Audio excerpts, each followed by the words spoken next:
Terre d'Azur, Côte d'Azur, Bassin azuréen. Une carte postale à l'est de la région PACA, derrière laquelle se cachent des trésors. Des trésors d'activité, d'innovation, d'industrie, de technologie, d'enseignement et de recherche, de savoir-faire, de commerce, d'artisanat et de services, portés par des hommes et des femmes, entrepreneurs dans l'âme. Les 40 dernières années ont vu l'éclosion de grands projets, portés par un militantisme et une fougue à toute épreuve, élevés par des idéaux qui, encore aujourd'hui, forment l'ADN de l'Union.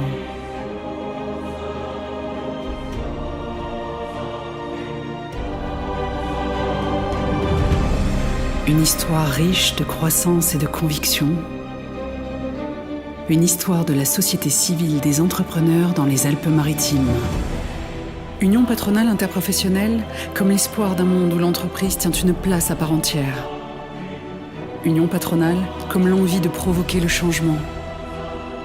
Union des entreprises de la Côte d'Azur comme un pont entre différents mondes. UPE 06 comme une graine semée il y a 40 ans. Société civile de l'entrepreneur comme symbole du patronat. Pour savoir où l'on va, il faut savoir d'où l'on vient. Le mouvement entrepreneurial azuréen a 40 ans d'existence. Nous allons en retracer l'histoire.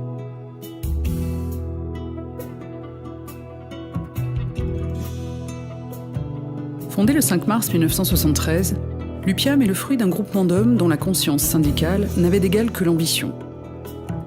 C'est d'abord Louis Icard qui a su réunir ceux qui ont formé cette union pour donner un nouveau visage au syndicalisme patronal, jusqu'ici majoritairement représenté par le commerce. Un an plus tard, en 1974, Gilbert Stellardo est le premier président élu. Sa jeunesse lors de ce plébiscite est une preuve de plus du désir de modernité qui planait à la création de cette union. Lors de la création de l'UPIAM, nous avons passé une épopée. À ce moment-là, les anciens présidents des fédérations, Léon-Paul Barrière, Henri Viterbo, Joe Hippolito, Vincent Tomatis, Louis Icard sont venus me chercher. On avait créé un petit groupe de réflexion sur l'économie et à un moment donné, nous avons décidé de prendre la place de la FACIA qui était vieillissante et il a été décidé de créer cette association et ça a été un vrai combat. Nous avons créé l'UPIAM avec, à ce moment-là, les grandes professions, puis beaucoup de commerçants. C'est fou le nombre de syndicats qu'il y avait à l'époque. Il y avait une émulation tout à fait remarquable. On avait l'impression d'inventer quelque chose, de créer quelque chose, et j'avoue que ça a été pour moi une période de grande qualité, de grand plaisir. L'interprofessionnalisation, l'un des maîtres mots de l'Union, était déjà en marche au sein de celle-ci. L'UPIAM était le point de croisement entre de nombreuses fédérations professionnelles qui s'y rassemblaient. Donc la représentation des fédérations et des branches professionnelles au sein d'une union patronale au niveau du département est à mes yeux importante parce que c'est le lien avec les réseaux dans chacune des branches où on prend en considération les problématiques et l'organisation de chacune de ces branches d'activité. L'union patronale, c'était vraiment l'union des patrons. Ce qui veut dire qu'un syndicat plus modeste, comme les boulangers, comme les bijoutiers, bénéficiaient de l'appui des grosses structures, métallurgie, bâtiments, automobiles, et effectivement, ça permettait d'être entendu. L'interprofessionnalisation est le mot d'ordre de l'action de Léon-Paul Barrière, un homme dont l'humanisme et le charisme sont reconnus de tous. Léon-Paul Barrière a pris la présidence dans une période économique assez difficile. D'ailleurs, on a, sous sa présidence, organisé des manifestations de grande envergure. C'est vrai que Léon-Paul Barrière a été un président de combat. En 1980, Serge Ferrand reprend les commandes du navire pour les 3 années suivantes. L'homme à l'esprit combatif consacre une grande partie de son mandat à lutter pour la liberté d'entreprendre. Durant sa mandature, il y aura également la mise en place des antennes de Cannes et Menton et la naissance de la page économique tous les lundis dans le journal Nice Matin. J'ai l'habitude de dire, quand on m'interroge sur ce qu'était l'UPIAM dans ses premiers vagissements, que nous étions un syndicat que l'on pouvait qualifier de patronat révolutionnaire. Par conséquent, lorsque j'ai été élu à la présidence, nous étions à l'ancêtre de ce patronat. Je crois que le plus spectaculaire, à la suite des lois Auroux, a été l'organisation d'une manifestation devant la préfecture où plus de 5000 chefs d'entreprise et représentants des professions libérales se sont déplacés, cercueil et banderole en tête. Et je me souviens que j'ai commencé mon discours par « Travailleuses, travailleurs, vous dont les 39 heures se terminent le mercredi soir ».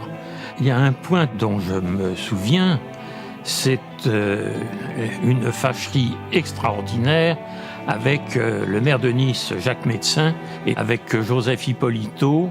Nous avons fait en sorte de démolir ce qu'il souhaitait absolument, la création d'un hypermarché mammouth à l'Arenas. 10 ans après sa création, le mouvement patronal a su s'imposer comme le défenseur et le représentant des entreprises azuréennes. Cette nouvelle décennie, c'est Henri-Jean Detweler qui l'entame. Souvent décrit comme autodidacte, venu du milieu de l'automobile, il s'intègre à l'Union avec ténacité. Sa mandature sera le théâtre de nombreuses manifestations destinées à faire entendre la voix des entrepreneurs. Militant dans l'âme, il créera l'ASFO, organisation patronale de formation des salariés en entreprise. Bruno Miraglia prend le relais en 1986. Ce communicant à l'esprit d'équipe souhaite faire connaître l'Union patronale interprofessionnelle comme une entité libre et indépendante. À cette période, le bureau a une composition aussi bien représentative des syndicats, des branches professionnelles que des adhérents directs. Afin de favoriser les relations avec l'enseignement secondaire, il crée l'Association pour le rapprochement école-entreprise dans les Alpes-Maritimes, l'APREAM. À l'époque de ma présidence, donc, les relations syndicats UPIAM étaient parfaites, puisque le rôle essentiel de l'union patronale, c'était d'amplifier donc, l'action des syndicats. Et donc l'osmose était totale, la concertation était permanente et ça a parfaitement bien fonctionné. Nous avons considéré que les mandataires patronaux n'étaient pas appréciés à leur juste valeur.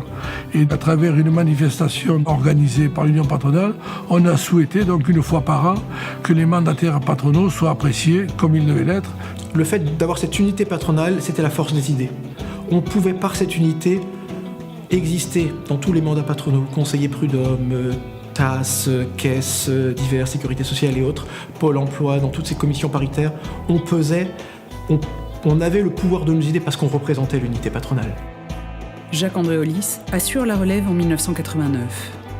Il est à l'initiative de la création d'un observatoire de la formation et de l'emploi et développe également les relations avec les chefs d'entreprise italiens avec lesquels il organise rencontres et jumelages. Si l'on voulait retenir une action forte parmi plusieurs, je crois que c'est la mise en place d'un système important qui était la formation préalable des candidats aux tribunaux de commerce. Pierre Benessiano est le président de la Mi-Parcours. Après avoir occupé plusieurs postes au sein de l'Union patronale, il en prend tout naturellement la tête en 1992. Un de ses souvenirs les plus forts reste la célébration des 20 ans avec un ouvrage magnifique de Sosno. Petit clin d'œil, c'est grâce à lui qu'une femme pourra siéger à la CCI, ce sera Annie Courtade. Il initie la création d'HandiJob, qui deviendra association à part entière en 1994. On a créé, avec l'UPIAM, un service qui s'est appelé HandiJob pour accompagner, informer les entreprises sur l'emploi des personnes handicapées et accompagner ces entreprises dans leur recrutement de personnel handicapé. Et comme ça, pendant 3 ans, jusqu'en 97, on a mené, sous la houlette d'ailleurs de Pierre Benessiano à l'époque, ce service qui a rendu toutes les satisfactions à tel point que nous avons créé en 97, sous la présidence de Bernard Nicoletti, HandiJob, une association à part entière dont je suis toujours le directeur aujourd'hui. 20 ans, l'âge de tous les possibles, une nouvelle relève, des caractères forgés dans la roche, prêts à affronter les réformes à venir. Représentant l'industrie, Bernard Nicoletti prend les commandes en 1995. Dans un contexte politique qui n'est pas simple, il est nécessaire de renforcer le mouvement en termes de relations syndicales. C'est l'interprofessionnalité, forgée par des années d'amitié qui lie les past présidents et les présidents de syndicats, qui donne à l'UPIAM une grande représentativité face au pouvoir public. D'abord, on était une vraie équipe de camarades, d'amis, dans une continuité, puisque c'était toute une même génération qui avait à peu près les mêmes visions sur l'économie. Et puis on a apporté, j'ai eu la chance d'amener quelques nouveaux amis qui ne connaissaient pas le syndicalisme à l'interprofession, et donc en était fiers. On avait aussi un message important parce que à l'époque, les branches professionnelles étaient très fortes. Et on avait réussi quand même à les faire marcher ensemble avec un grand message qui était de dire chaque branche s'occupe de ses propres problèmes professionnels, mais globalement, messieurs les décideurs, on ne vous demande rien, on ne vous demande pas d'aide. Donnez-nous simplement un environnement qui aide au développement des entreprises. Et à l'époque, essentiellement, c'était un développement lié aux infrastructures et aux communications. Le fait de pouvoir être entendu par un maire, par un préfet, fait qu'on peut faire passer des idées. Et c'est à ce moment-là où une structure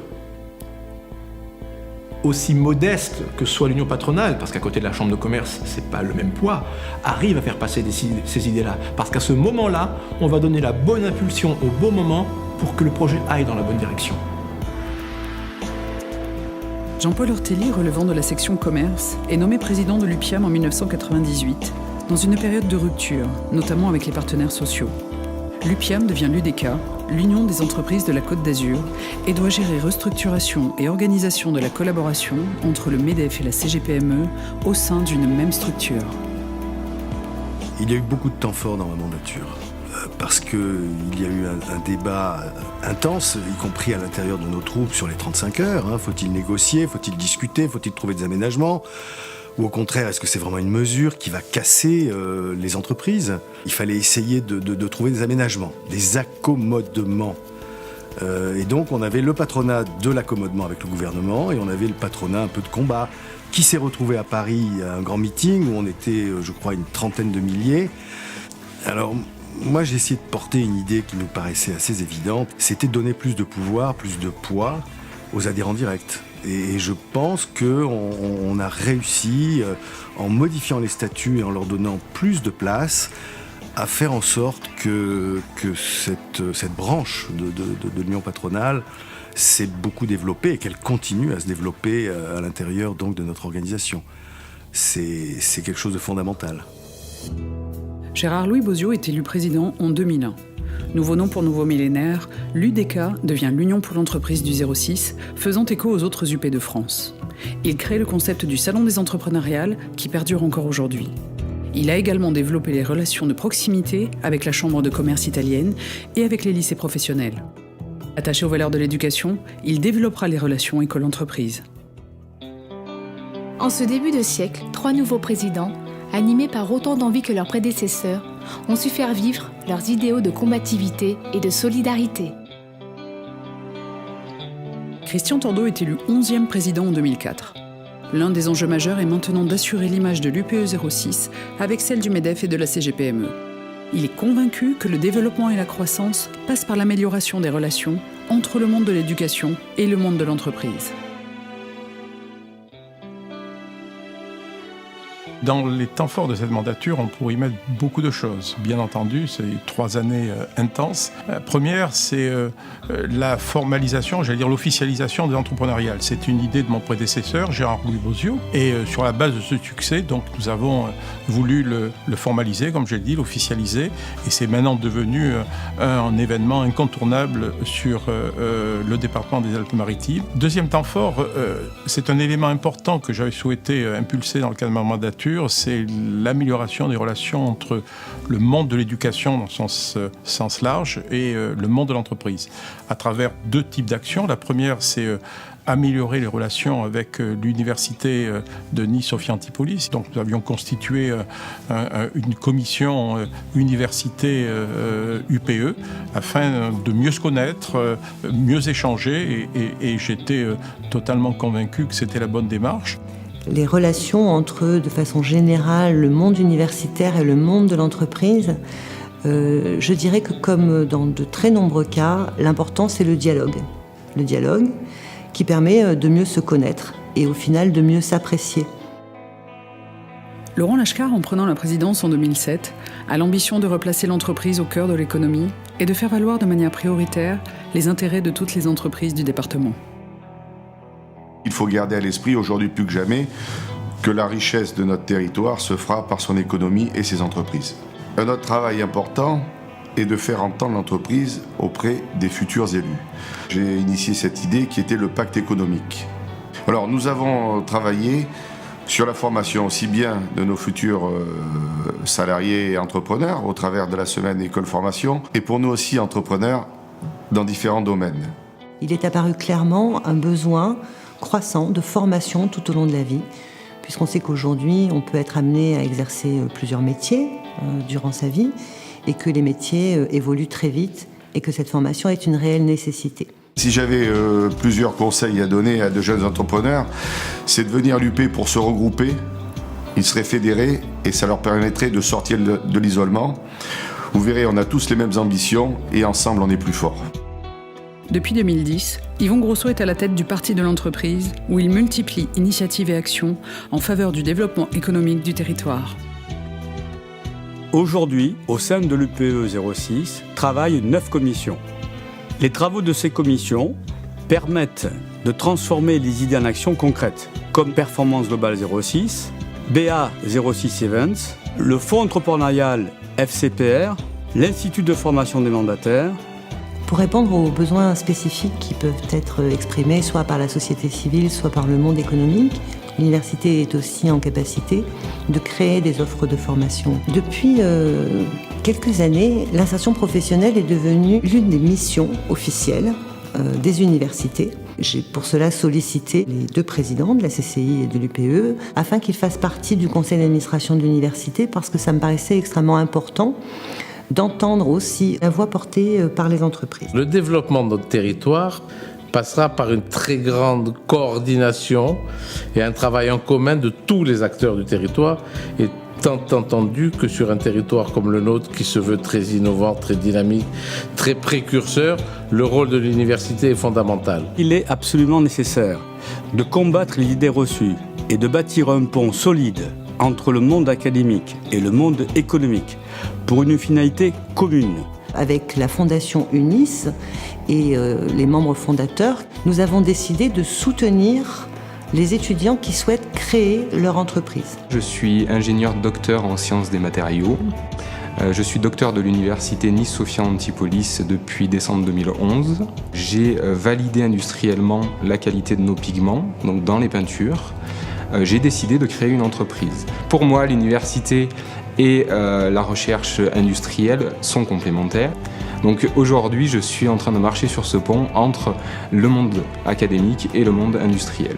Depuis 1973, ce mouvement d'entrepreneurs n'a eu de cesse que de répondre aux transformations de la société, de faire place à la différence, d'apprécier les diversités, de construire des passerelles, d'encourager les cheminements, dans le but de créer les richesses. L'UPE, c'est d'abord sa légitimité, avec 2 syndicats patronaux interprofessionnels, que sont la CGPME et le MEDEF. C'est aussi près de 900 bénévoles, dont 600 mandataires qui siègent dans 68 instances, 200 femmes et hommes qui travaillent dans 9 commissions, des administrateurs, des membres du bureau qui en constituent la gouvernance. L'UPE, c'est encore sa représentativité, avec 34 branches professionnelles, 530 adhérents directs, 35 associations et clubs de dirigeants. L'ensemble réunissant 8500 entreprises qui emploient plus de 100 000 salariés. L'UPE, c'est enfin 8 collaborateurs motivés au service de nos adhérents. Tout cela fait que l'UPE, c'est bien aujourd'hui l'union de la société civile de l'entrepreneuriat. Votre UPE, c'est le réseau des réseaux.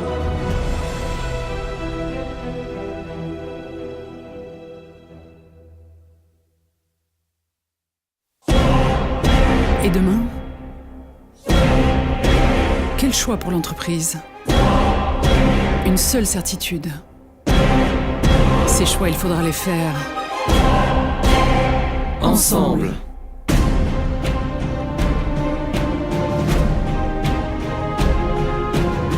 Parce que pour savoir où l'on va, il faut savoir d'où l'on vient.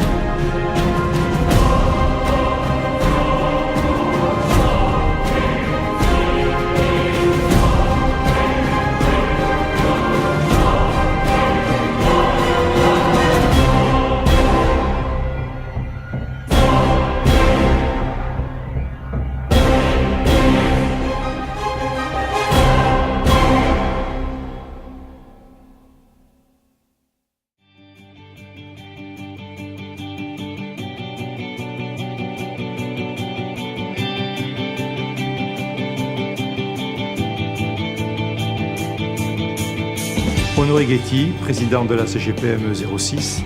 La CGPME a été fondée en 1945 par Léon Gingembre. Daniel Philippe, président de l'Union de l'industrie et des métiers de la métallurgie. Laurent Trocmé, président de la Fédération départementale du bâtiment et des travaux publics des Alpes-Maritimes. Michel Chan, président du syndicat des hôteliers Nice-Côte d'Azur. Jean Harin, président de la Chambre syndicale de la bijouterie-joaillerie de la Côte d'Azur. Jean-Marie Soyer, président de la Chambre syndicale des pharmaciens des Alpes-Maritimes. Philippe Genève, président départemental du Conseil national pour les professions de l'automobile pour les Alpes-Maritimes. Bernard Delaunay, représentant Christian Poiret, président du syndicat national de l'immobilier Côte d'Azur.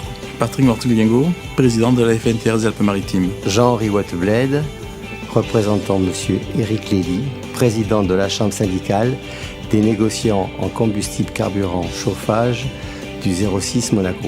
Marc Rayola, président pour les Alpes-Maritimes de Prisme Emploi, syndicat des agences d'emploi et de recrutement, créé en 1998. Jacques Cotter, président de la CNRM, la chambre syndicale de l'ameublement et de l'équipement de la maison, fondée en 1962.